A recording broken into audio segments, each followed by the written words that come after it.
going guys? I'm Shane, the Food and Beverage Manager from Ngara. So what we're going to do today is make a peanut butter, banana and oat brownie.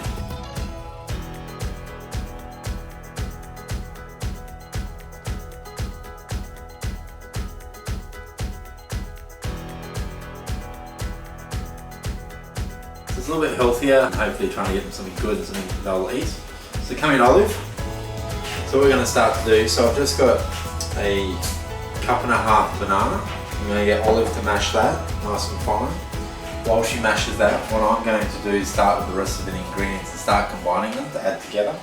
So I have 1 egg,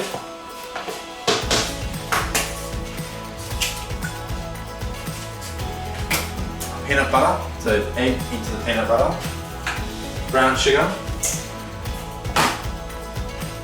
vanilla extract, about 1 teaspoon of vanilla extract, salt, I'm going to use some salt as well, about 1 teaspoon of salt, and you have some baking powder, 1 teaspoon of baking powder. To give it a bit more flavour, we're going to add some cinnamon to it. For the chocolatey texture, we're going to add cocoa, so unsweetened cocoa, so not like a drinking chocolate, but an unsweetened cocoa, because we've already added more brown sugar into that.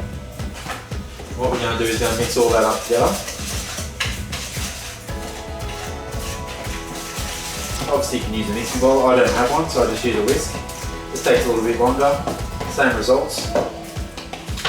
The photo I just took, you see that's still quite thick. Now add this mashed bananas. This mashed banana's been really well by Olive. Going to check to make sure there's no big lumps in there. We're going to pop that in. Rather than a whisk this time, I'm going to use a spatula just to combine those together. Okay, everything out of this whisk by pushing through the fork that Olive used. You like chocolate, don't you? Chocolate's your thing. Just going to grab the spatula. It's going to combine it all together. You smell the peanut butter? Smells good, doesn't it? Chocolate, peanut butter, all the good stuff. So as you can see, it's still quite lumpy, which is okay. It's lumpy is good. I'm going to give that not a lick. You can't lick it yet. No, you want to. Don't lick it just yet. So can you keep stirring that for me, please, Olive? Excellent. Give it a nice big stir.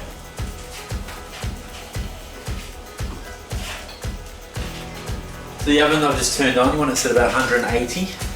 These are brownies, it's going to bake, you want that quite densing. The banana will help with that, to be a bit of that mushy sensation to it. So I'm going to jump in and make sure she's got all the gaps and all the things out of it now. Thank you. You've done well.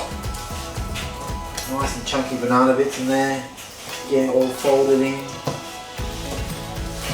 So what we're going to do now is add the 3 cups of oats. The reason why I like this recipe is using oats, not flour. It's a little bit healthier, being low GI. The other thing we've got to add now is the milk.